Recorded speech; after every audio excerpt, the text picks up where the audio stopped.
Congratulations. Well, there is one minor detail to be ironed out. I also got a message from Meier saying she wants to see me again. I think she may have mistaken last night's sympathy for affection. Oh, my. Well, Naz, if you want my advice... Ooh, you know, you really need to stop saying that. You've got to make your feelings...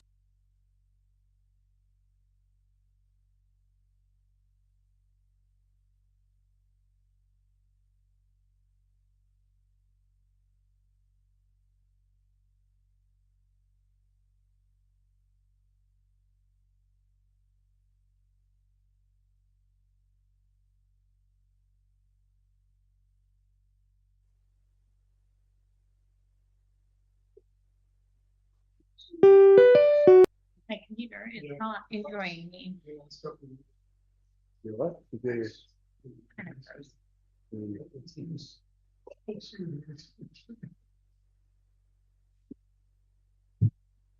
Recording in progress.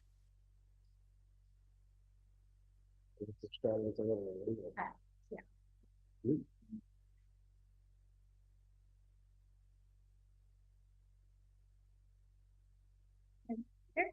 All right.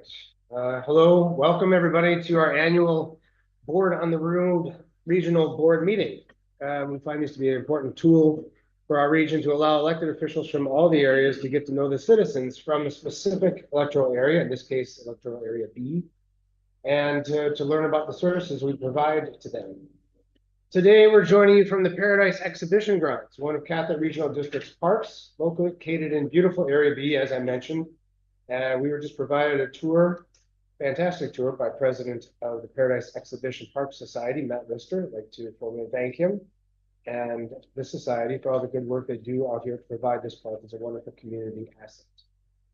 I'd like to acknowledge that we're hosting this meeting on the traditional territory of the Communi First Nation. As part of our Board on the Road tour, we were able to see the community services offices, which is the yard works where a lot of important stuff happens, the Myrtle Pond Water System, and the Mousefeeder Volunteer Fire Department Auxiliary Fire Hall. Obviously, these are all located in electoral area B. It was beneficial for myself and other members of the board to see these community assets up close. We make a lot of decisions about these things. Oftentimes, we don't know them intimately. It's not an easy feat to take the board on the road. We're sitting here in the therapeutic riding building, and we've got tables and computers and lunch and cameras. So I'd like to express my appreciation to Shelley, Rebecca, Caleb, Courtney, and Sherry. Regional district staff have done a great job making this all happen. And well, I was going to thank the public who has joined us here today, but we haven't got any public who have joined us here today. But I guess we'll just move on with the rest of the agenda. So we have approval of the agenda in front of us, but we have added one thing, corporate officer. Yeah, well, thank you, Chair. I was going to suggest that we add the Community Energy Association UBCM event correspondence. The correspondence is on here, but we had a motion at Committee of the Whole today, and that's a time-sensitive matter. So I was hoping that we could add that to the consent agenda as item 10.4. Okay, perfect. And a seconder, Director Lennox, thank you very much. All in favor? Approved unanimously. Moving on to the adoption. The minutes, regular board meeting, July 9th, 2025. Any errors or omissions? See no hand. Does somebody like to speak? Director Shaw, Director Gisborne, all in favor? Again, unanimous. Thank you very much. We have no delegations. We have no unfinished business. We have a few items of correspondence. If anybody would like to pull some of those, let us know now. And if there is no business arising from said correspondence, we'll move on to the chair's report. So it has been a while since we had a board meeting, but it seems like everybody takes a bit of a vacation in the summertime. So it was a little bit, it was actually quite quiet. Way back on July 14th, I attended a social event with the Friends of the Library, followed by a library trustees regular meeting. It was nice to get to know some of the people. The Friends of the Library are great supporters, and just get to let them know how much they're appreciated. Lots of fun activities were planned for the library this summer, but because we don't have an August meeting, I didn't really get to hear how they turned out. I'm sure I will know come next month. On August 13th, I attended the ground blessing ceremony for the new 30-unit housing project that the Tla'amin Nation is developing in T-Squat. They know it as the Coming Home Project. Really pleased to be invited to take part in the event, and I really look forward to these positive changes to town site. The affordable housing units will be primarily 2 and 3 bedrooms, and will be available for Tla'amin Nation members and other Indigenous persons living in the Cathet region. A little bit closer to my home in Area C, I want to just mention that the Sunshine Music Festival is happening this coming weekend, Saturday, Sunday. So if people want to get down there and help us set up, that's Thursday, Friday. Tear down is Monday. And I think this is our 42nd year or something like that. So it's been going on for a long time. It's always a fun event. And then I have a statement regarding an upcoming event on September 20th, a conversation with Marie Wilson. So the Cathet Regional District Board of Directors, and this is going out more to the public, but to all of you as well, invites everyone to honor National Day for Truth and Reconciliation on September 30th. National Day of Truth and Reconciliation is a time for listening, reflecting, learning, and growth as we remember the dark history and legacy of residential schools and work together in the spirit of reconciliation. So this year, our region has the great privilege of hosting Truth and Reconciliation Commissioner, journalist, and best-selling author Marie Wilson at the Evergreen Theater on September 20th from 4 to 7 p.m. to discuss her experiences as part of the commission and life 10 years after the Truth and Reconciliation Commission. The event is free, open to the public, registration is required. More information is available on cathet.ca or through the Tla'amin Nation's website. Remembering the past is not simply an act of recounting history, it's an act of reconciliation. So by working together, we can ensure that the very real atrocities of residential schools are not forgotten, and that we continue to honor survivors' testimonies and the stories of those who did not survive.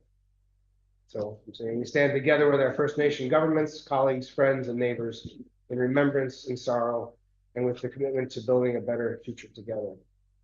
And just on a kind of a personal note, I'm about a third of the way through Marie Wilson's book. I'm finding it very good, very interesting, a bit heartbreaking, but it's well worth the read, and it's really informative, and yeah, I'm learning a lot from it. I recommend it to everybody. So, Director's reports. How about we go to Director McCormick? Thank you, Jared. Well, I was out of commission for a lot of the summer, so really all I can say is that Chicago was jam-packed with tourists. We had record numbers at the Roots and Blues Music Festival at Sandcastle, and I want to commend our park caretakers, Tyler and Sophia, who have done an excellent job of keeping that park spotless and in great condition, and also the concession operators who've been serving us some wonderful food. So, Chair, that is my report. I was over at Shelter Point this summer. I biked over there. You'd be happy to know I watched out for turtles as I was going past the turtle crossing. Oh, yeah. There. And I've been hearing nothing but positive stuff about the concessions at Esseiva, so that's excellent. That's awesome. Director Southcott. Thank you, Chair. Short report. I spent 3.5 weeks out in the book. That's not the report.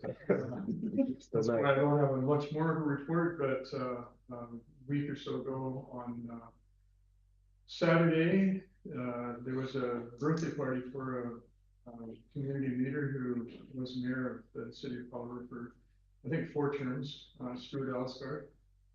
He turned 90 years old. Wow. And he is still a going concern in this community, still providing leadership and mentorship.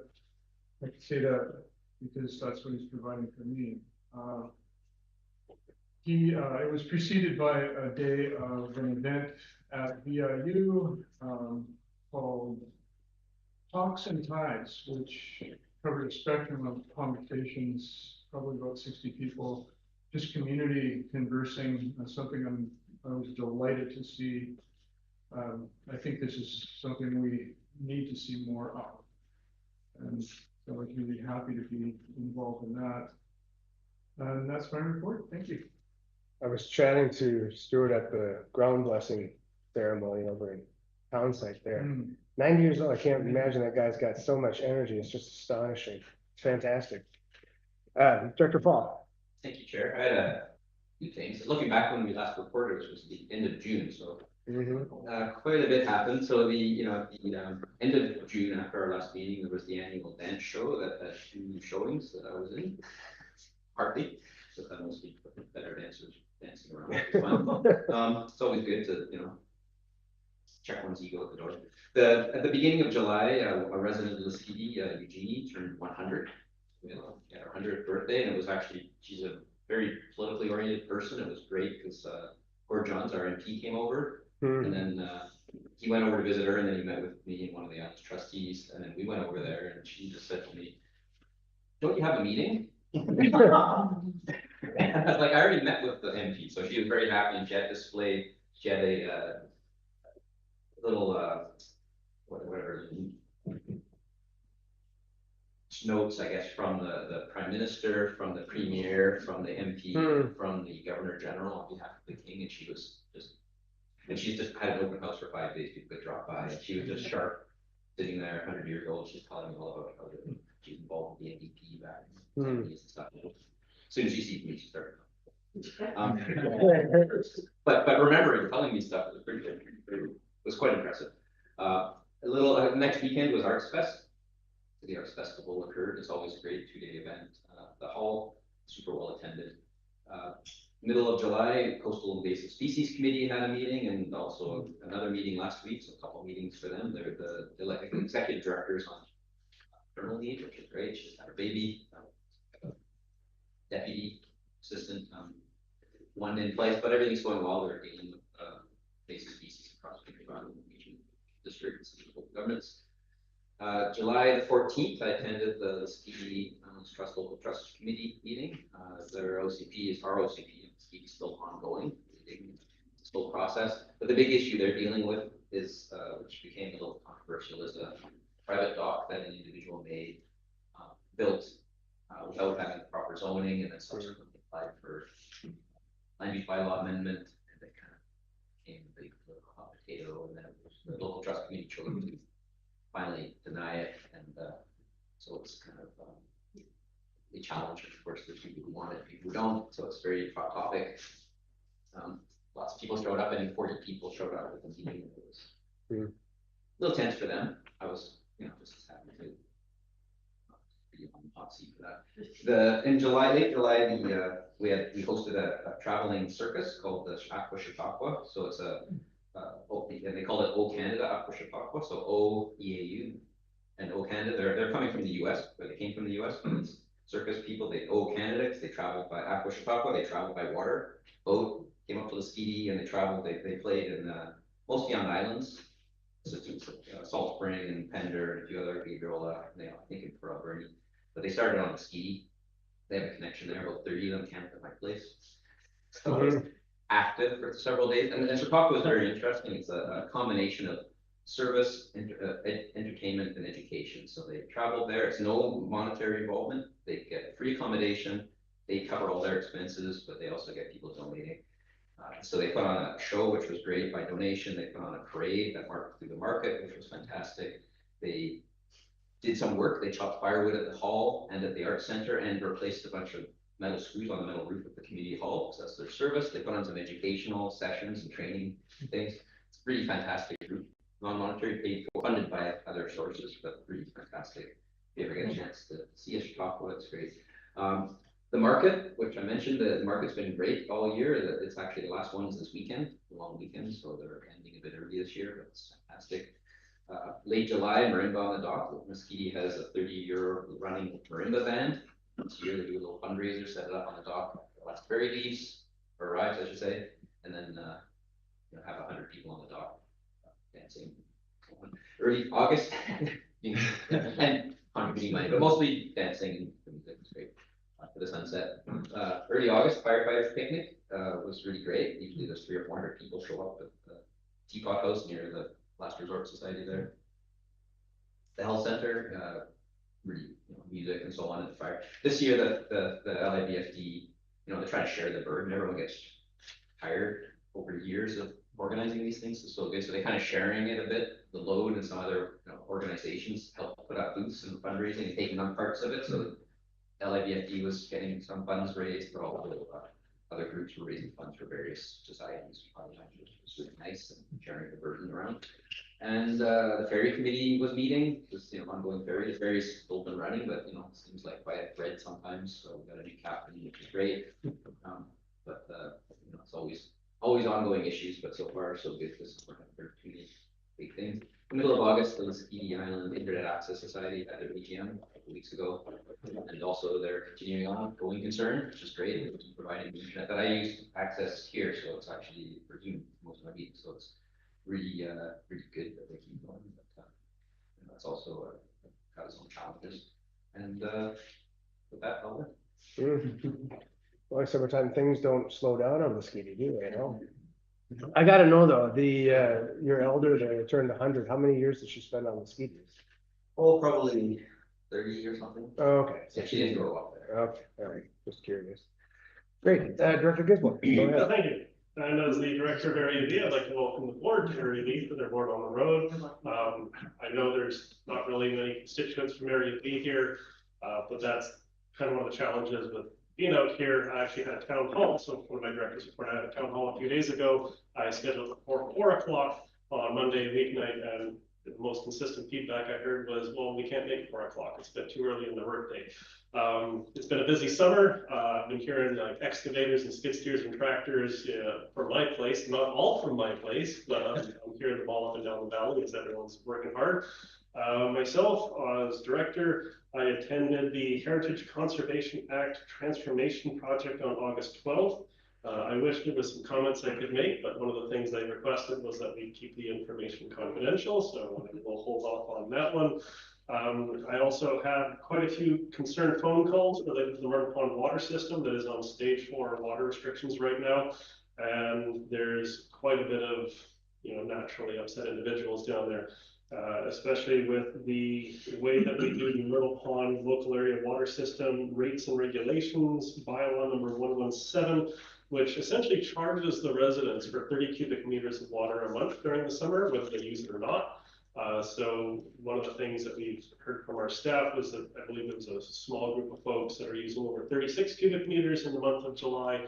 And some of the feedback I heard from residents was they were like, well, if you're charging me for 30, why would I actually conserve water? So that's something I would like to bring before the assembly in an upcoming meeting to review that bylaw. Because it's kind of like, hey, let's have the hydro company selling you power, and you say, this is what you have to take. And then we turn around and say, well, you can't have your lights on between like 10 p.m. and 8 a.m. because that's how we then restrict the watering in the area, where we say you can't water your lawns, you can't water your gardens, you can't water your stuff. And at the same time, they've only paid for 30 cubic meters. So just to let the public know, I sense that frustration, and hopefully our board can address that in an upcoming meeting. There was a number of other things, but they're all kind of slipping my mind right now because it's been a busy, hot summer. It has been busy that summer. Oh, one other thing. I had some folks complaining about the beach access at Myrtle Rocks, which is a regional district park that we drove past on the way from the works yard to Myrtle Pond. And one of the challenges they're having down there is there's a lot of folks that are going down and harvesting a lot of shellfish, and they're apparently shucking them and leaving all the shells right at the entrance to the beach access. And it's on one side or the other side, and it's some of the folks said, hey, if it was just in one pile, that wouldn't be too much of a problem, but it's kind of getting all over the place. So I said I would bring that up, and we'll see what happens. Okay, That's it. Great, thanks very much. Yeah, it has been a hot, busy summer, but it's been nice. Director Lance. Area does not slow down. No, I know. I know. So Give it I'll to try us. to be brief, but as usual, things are busy and lots of good stuff too. So it has been a while. If I repeat myself, forgive me, but back in July, right at the beginning of the month, I don't know if I was able to report, we were able to, we made a request. Remember Brittany Anderson's new ministry for rural issues and communities?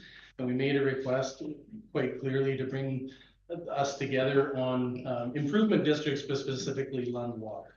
And they followed through. And on a July Friday afternoon, we were able to meet virtually with, I believe it was about 6 ministries in BC, which is unheard of.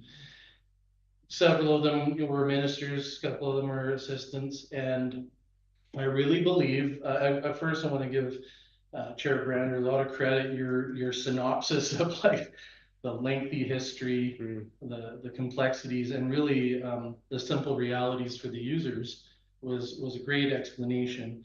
We met in Tla'amin Council chambers, which I think was huge. And that was on purpose, because that's the other part of the message we have, is that like, let's bring everybody together. And now that they have the watershed property, it's now being considered for treaty land. Like there's a lot relevant to that, and all these, you know, water. So exciting to bring everybody together. I got to give Minister Neil, our MLA, credit. She again is a big part of that in the background. And I spoke with on the way into the meeting yesterday in our office, I spoke with Tracy Bellamy, her assistant, stopped in to say hi. Well, I just got a meeting request today to now have a follow-up meeting on that. So the example there is like, these things can come together. I don't know where it'll lead, but again, thanks. And there are solutions. So I wrote that down, the point that I think resonated with everybody on the call. There are actually things we can do. We've talked about them, so I won't go on and on about that, but, and then also just that we can actually use this as a pragmatic win, for an example, for our residents, Tla'amin's residents and nation, BC government as a win, and do something. Okay, so that was really cool, and now we got a follow-up meeting, so thanks for that. ASIC, the Savory Island Committee, big group over there, had their annual AGM in the summer. I attended, over 100 people attend at the Hacienda, and you get to get up there and stand in front of folks. But you know what, I don't know, sometimes it's a little punishing, but enjoy it, because those are the folks.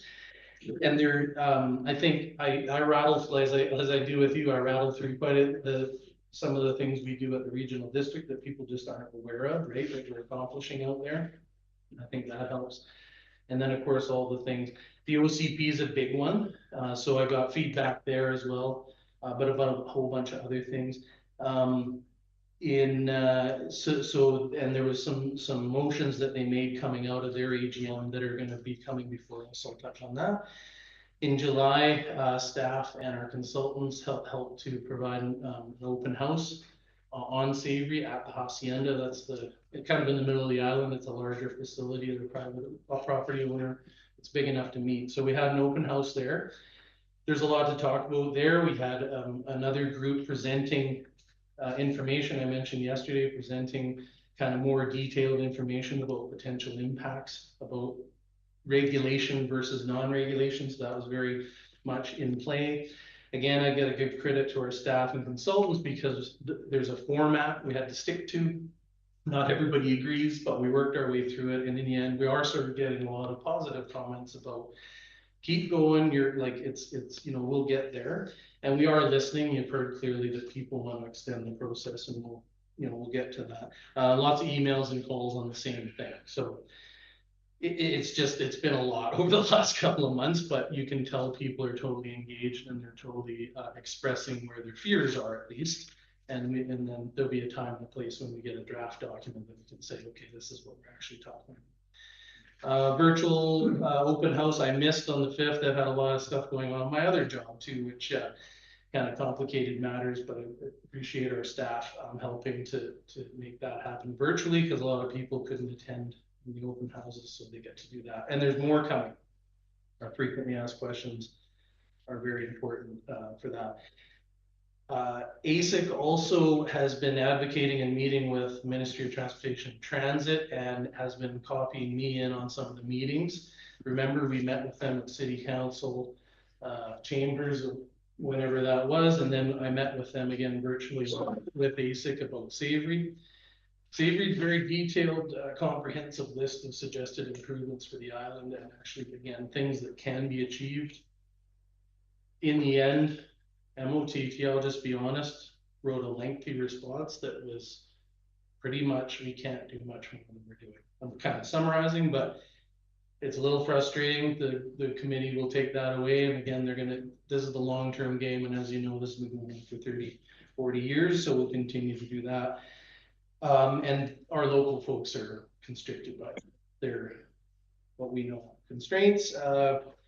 They have a subcommittee now. ASIC has struck a subcommittee. We're going to get a delegation in September, so I won't go into too much detail, but it's about what you might hear about a fire detection system. new technology that's available. And there's some other areas that are exploring it in the province. It's new, we'll be at the forefront, lots for us to talk about. Again, we set up a quick call with the proponents. Here's an example of a community, Savory, that came together quickly, and they raised a significant amount of money very quickly to make this happen. And they want to kind of help the fire department sort of thing, but we are explaining to them what the parameters are around that. So we'll learn more about that, but thank you to our staff. Thank you very much for helping me facilitate that and have a big discussion about that. And it may apply to your areas one day down the road. I'm almost there. We've had a lot of back and forth, especially with the MLA, but I'm in the loop as far as more harvesting concerns around Prior Road in my area, close up to people's properties again. So just let me know that there's that advocacy up there. And finally, we got the speed sign up in Lund. Somebody put it up, got it running. And that's good to get people to slow down in front of our new rec center. I encourage you to check it out. We're having the Dawn Construction, did I get that right, is having a barbecue. I think it's like the end of next week. I think I'm able to go to kind of show us where we're at, and literally the gym is being built right now. It's very cool. So, and fishing's good out in London. That's my report. That's awesome. Thanks very much for mentioning the meeting that we had at Tlahaman again. I forgot about that one. Super cool. Like, yeah, it was really good. I got some good comments from the Hagus on it, and just to let you know, I think I sent the email around to you guys back earlier where I went to that session at the EA Directors Forum where they had some former ministers saying, hey, what's the best way to contact and work with us to get what you want? And one of those things they said is like, answer problems for us or solve problems for us. So the Hagus and I sent a follow-up email to all the ministries that were in attendance, of which there were quite a few. And we just addressed a few things about how the Lund water system, it's going to help with economic developments, help with housing, help with rural development, Indigenous relations, and economic reconciliation for the First Nations. So it's like, if we show that, hey, this project can tick an awful lot of boxes, then hopefully you'll get a bit more support from the various ministries. So I'm glad we did that too. Director Elliott. Thank you. Thank you, Chair.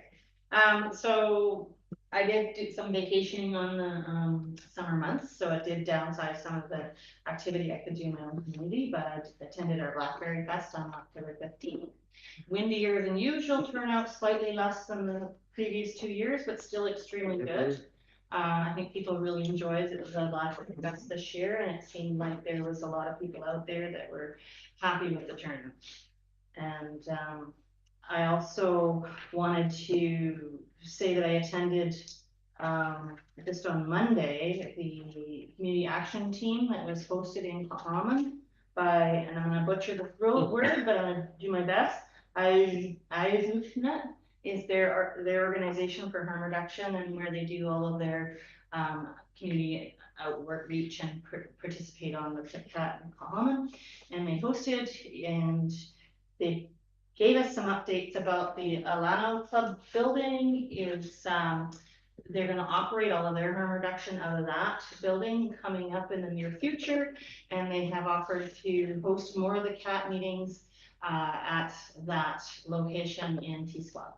So that was very nice to hear, and they're hoping to build that into a collaborative space where Aman and the people in the city can work together on these kinds of things and make a safe space for people and be more collaborative and doing things together. And I thought that was really wonderful. I wanted to highlight that they also reminded us at that CAT meeting that there's a flag raising on this Friday, August 29th at 10 a.m. over at City Hall, and a moment of silence. And it is intended to help us remember those that have been lost to the overdose crises, and in time for Overdose Awareness Day, which is actually Saturday, but the flag raising is on Friday.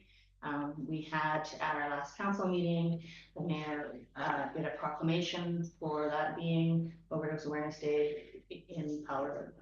So that's good. I don't have an awful lot extra to report in my report, other than to let folks know that we are kind of trying to get together with our brand new CAO, whom I think is doing a wonderful job, to try and get organized to have discussions about the rec center with the regional district board. Great, thank you. I was personally thrilled with the number of people at Blackberry Fest because the weather that day was just bogging until about 5 o'clock. And then the sun came out and it was dry. As usual. Yeah, it was amazing. I thought I was gonna get soaked down there. Just like wait 5 minutes, right? Yeah, yeah. Anyway, great. Direct reports are done. We now have the consent agenda. Does anybody want to post anything from the consent agenda? Just a reminder, that's going to 10.4. Right, we have that one more. That the board requests staff to fill out the nomination form to confirm Chair Brander will attend the Community Energy Association UBCM event is also part of it. I don't see any hands. Director Gisborne, thank you very much. Director Southcott, all in favor? Unanimous. Reports, 13.1, Resource Recovery Center, Waste Transfer Station Temporary Borrowing Bylaw. We have a recommendation from some Director Fall. Thank you. And Director McCormick seconds. Any discussion?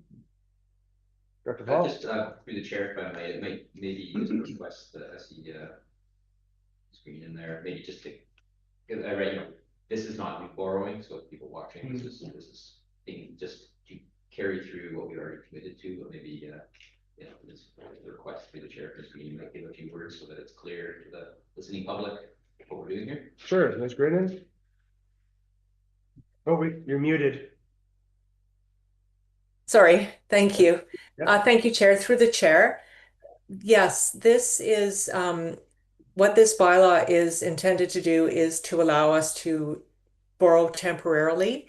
The borrowing has already been approved through the Resource Recovery Center and Waste Transfer Station Loan Authorization Amendment Bylaw 587.1. And so this is not new borrowing. The borrowing was already approved and it's already included in the financial plan. And this just allows us to now draw down on that debt until we eventually go to a security issuing bylaw. Okay, thank you very much. If there are no other hands, I'll call the question. All in favor? None opposed. Motion carries. 13.2, 2025 Canada Community Building Fund Strategic Priorities Fund. So we have this in front of us. We have a recommendation to consider the projects, and I guess this requires a bit of discussion. Does anybody have any comments to start us out? Director Elliott.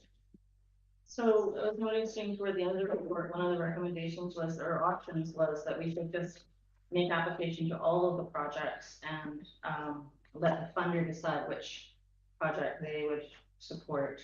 And I just wondered, because we may not necessarily know which project would get funded by the funder. And I guess I have a question about that. Have we done that in the past? Or have we normally tried to prioritize our preferences when it comes to this fund, or is this new? I believe we have generally prioritized something because we didn't want to kind of water down the field too much, but I'm going to turn to the CAO, the corporate officer, to get better answers.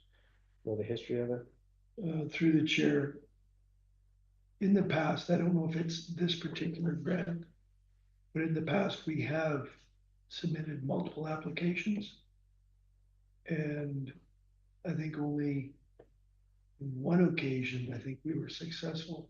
Otherwise they've always come back empty. Where we've gotten none of the requests. Oh. Okay, go ahead.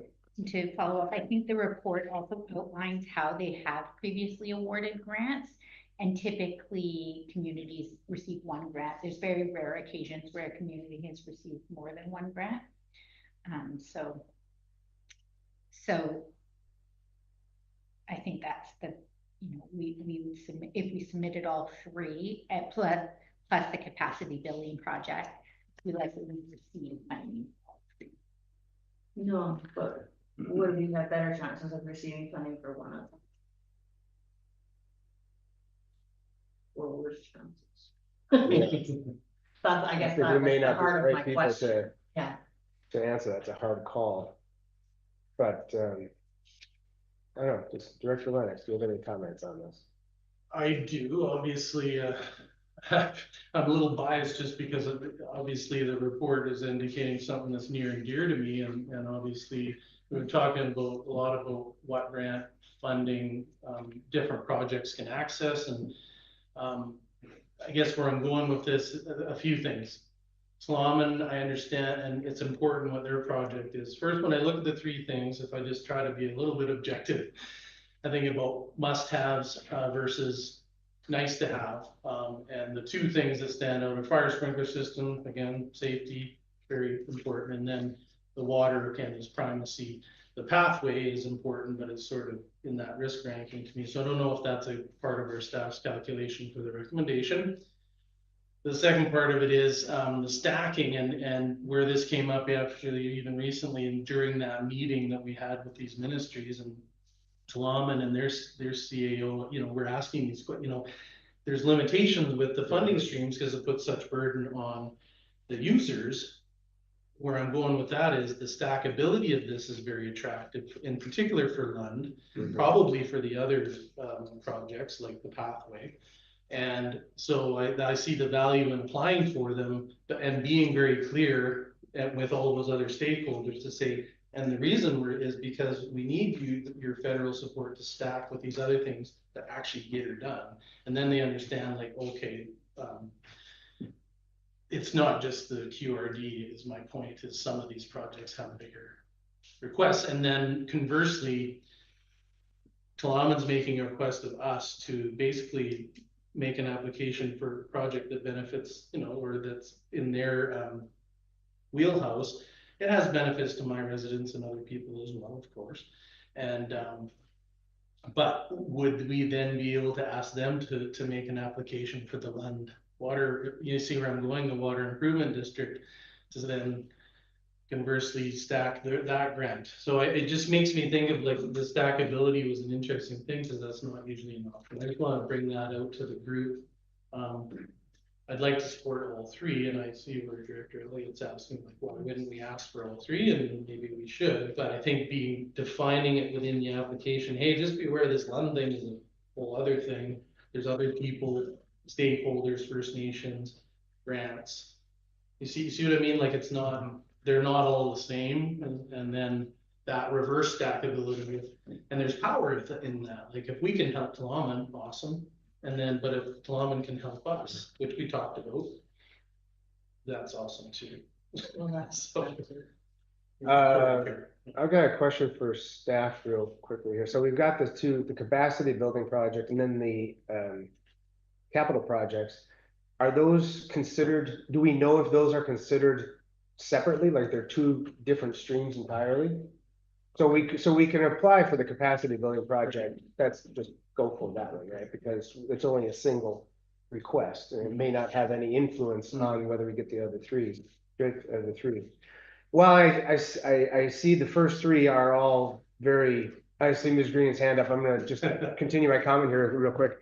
The other three are obviously all three very important projects.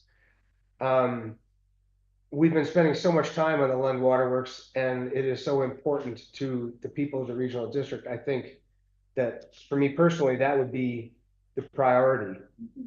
And maybe a solution here is to request all three, but rank them in order of importance, or do you just?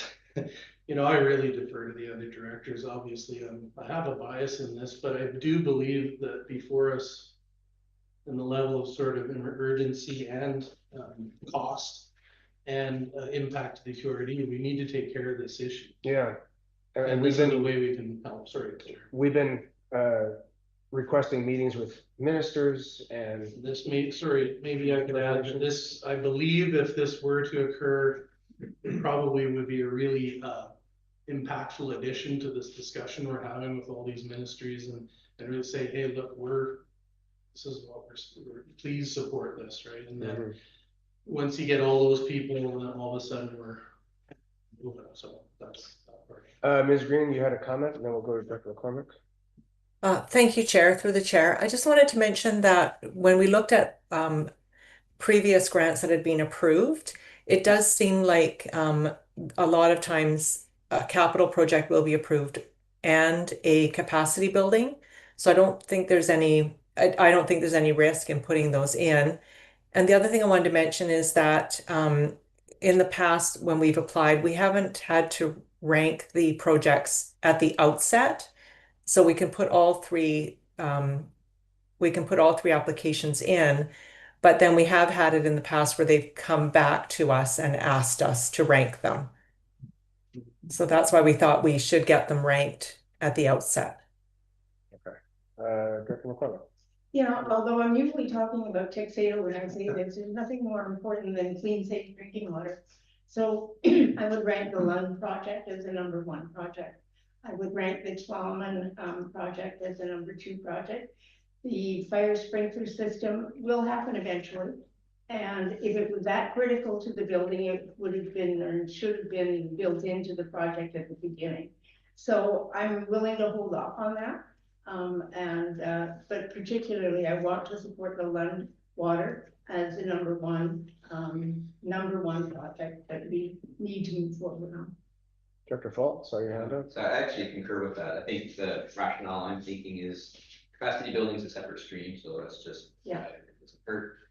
The other three, we know we're going to get either 0 or 1. So the risk of only picking one is that A, we have to pick, and B, which one, because we don't know what the criteria, we don't know how much money is left. It'd be a real shame if they only had $308,000 left, we didn't get anything. Better to have 308,000 than nothing.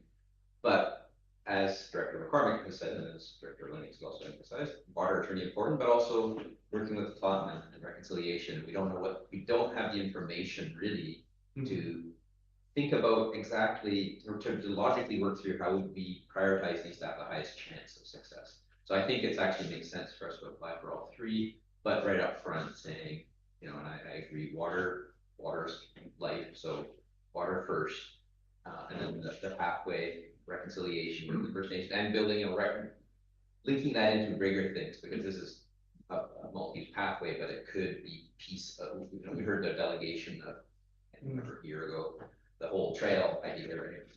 So the transportation corridor. So that's part of the bigger thing. This could be a first piece. If we got, you know, if they have money, maybe they have money. They say what our criteria would give for that and not the water. But we'd rather do that one.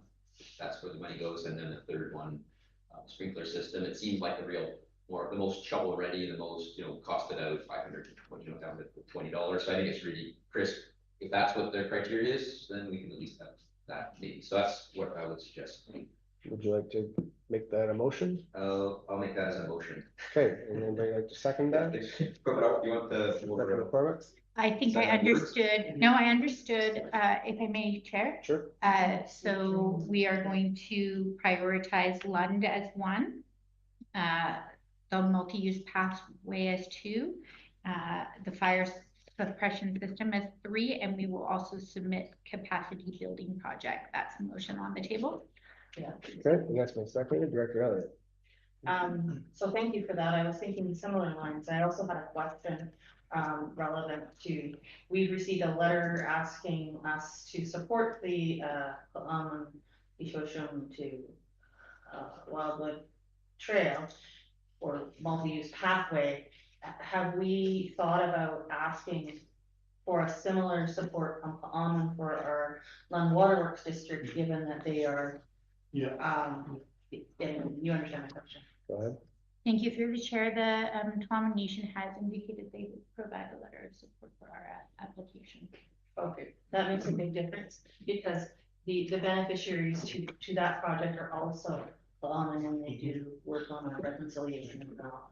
And so I am in support of the motion. Thank you. Okay, Director Southcott. Thank you, Chair. I do support the motion and the rationale that has been expressed by many of us here. I have a question, and I'm not even, the first part of the question is it a relevant question? And that is, the city's, would a city application for a fairly substantial grant from the not the capacity building, the strategic projects funding stream, significant to what the regional district applies for? Like, is there any chance of competition? Because, well, specifically because the city is intending to apply for about 3.67 million for the rec complex aquatic center roof. Finally, we seem to be moving forward on this. And being a regional, essentially a regional facility, would that have any influence on decision making, in the upper realms that we know of? Maybe we don't. So yeah, I have to believe sense to have any concern about this. Just go for it in both. Like Director Fall says, I think we don't really know what they use as criteria for ranking these projects or who gets the funding. So disregard that question. I mean, I don't know for sure, but if anybody else here has any knowledge about that. Doesn't change your vote. No, it does not. Yeah, if anybody else has, any staff members have any information about that, but I don't think any of us are privy to that. If there's no other hands up, I think Director Gisborne. Yeah, I just got a question. So I see like that we got 3 projects on here, they've been discussed at length, and I'm just wondering, like, if directors in the future have some projects that they would like to see added to this list, is this intake an annual thing, or is it like, how would also directors put forward some priorities based on like regional transportation plans and things like that? Thank you. So this funding stream isn't open annually. I believe we were notified very early in July, maybe mid-July. It was a quick turnaround for that project. So being aware when the strategic priority fund opens would be how you would. Okay. That's good. Very quick. Thank you, Chair, very quickly, which is I just want to express appreciation for staff being willing to fill out 4 applications, as a suggestion. I know, knowing that we're not going to get more, so I think that's a lot of it's a bunch of work to be done here, and we don't have the information, we don't know what we might get. So I just want to say that's I think a really good solution for us, but just noting that does represent a bunch of staff work filling in forms. So thanks. Okay, if no other comment, I'll call the question. All in favor? Passes. Perfect. Going to bylaws, 14.1, Resource Recovery Center and Waste Transfer Station Temporary Borrowing Bylaw, 603/2025, which we just approved. Would somebody like to read that out?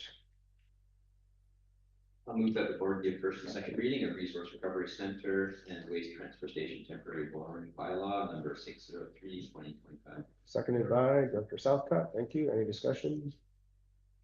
Seeing none, all in favor?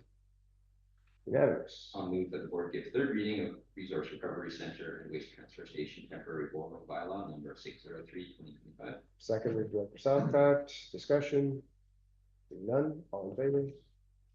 Unanimous. I move that the board adopt Resource Recovery Center and Waste Transfer Station Temporary Borrowing Bylaw number 603/2025.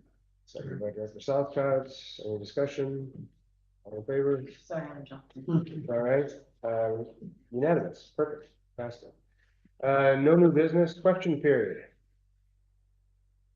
Mr. Galinsky online? Not hearing? Yes, I am, Chair. Sorry, it took me a moment to unmute. That's all right. Thank you very much for accommodating me. I had several questions. The first was item 10.4 on the consent agenda. It's not clear to me what that item was, Chair. I'm hoping the corporate officer can help me there. Oh, here, I can read it off for you. And I think the corporate officer could probably email it to you. Is that? I'm just going to share my screen right now. Okay. Thank you, Chair. This was a result of a motion that was passed at Committee of the Whole today and elevated due to the time sensitivity. Very much appreciated, corporate officer. Thank you very much. With regard to item 13.1, as I understand it, the borrowing is short-term borrowing, and I am wondering when the regional district would contemplate applying for long-term borrowing on this remaining $2.5 million, Chair. I think I'll pass that to Ms. Greenan. Go ahead. Thank you, Chair. Through the chair, I would expect that we would go bring a bylaw forward for long-term borrowing for April 2026. I thank the manager for that. That's very helpful. With regard to item 13.2, which was the various projects, I'm wondering why there's no sprinkler system in the Resource Recovery Center currently. Who would like to take that? We have a staff member here that was working on the project. Okay. Well, we have Mr. Mr. Cohen was on the screen. And Mr. Devereaux, don't know which one he wants to take it. Through the chair. I think Mr. Devereaux will have some comments as well, but I just wanted to clarify that this was not a requirement to get the occupancy permits or the operational certificates for the Resource Recovery Center. So as part of staying on budget in that initial construction phase, we focused on what would get us open and what we could apply for grants and funding for as secondary. Thank you very much. Mr. Devereaux, do you have anything else to add to that, or? No, Jason described that perfectly. Thank you. Okay, great. Yeah. Thank Mr. Cohenhoven for that very much.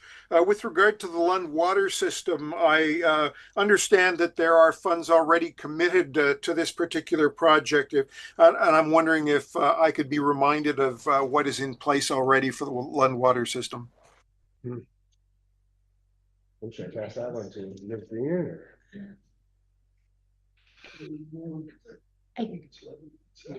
Yeah, if I may, Chair. I think it might be better if we email the grants that we've received for that project already and just provide that information. Yeah, did you get that, Mr. Galinsky? I think it'd be better if we provide that information. It's a bit extensive, so we can email it to you.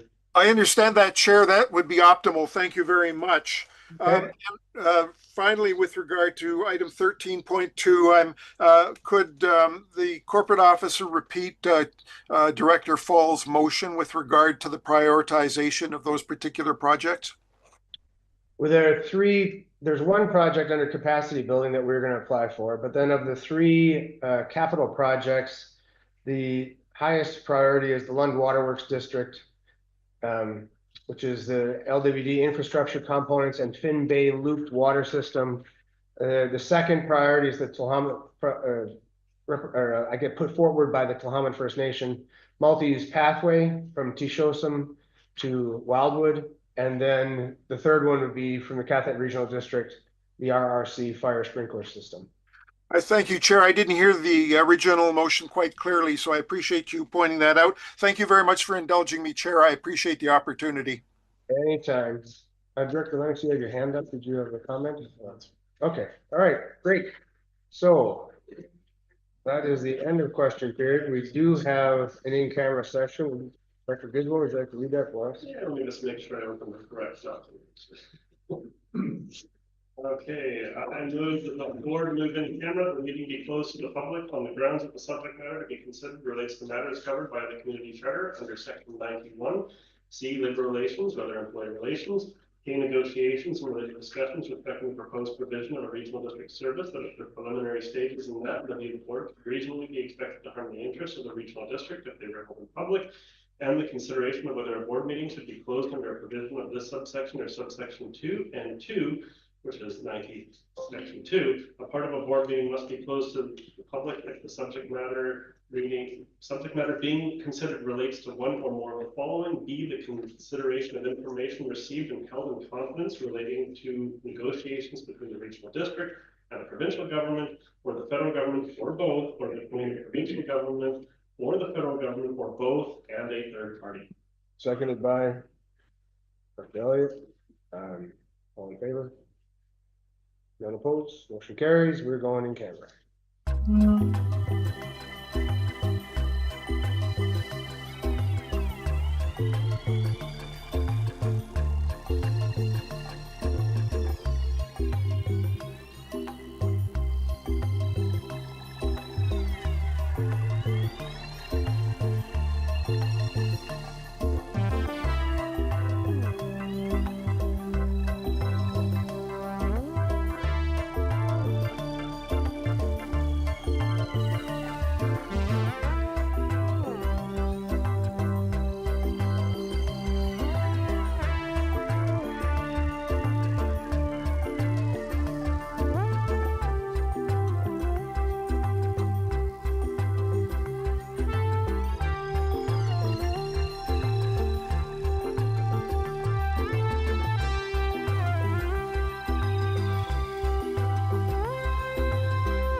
Let's get things done.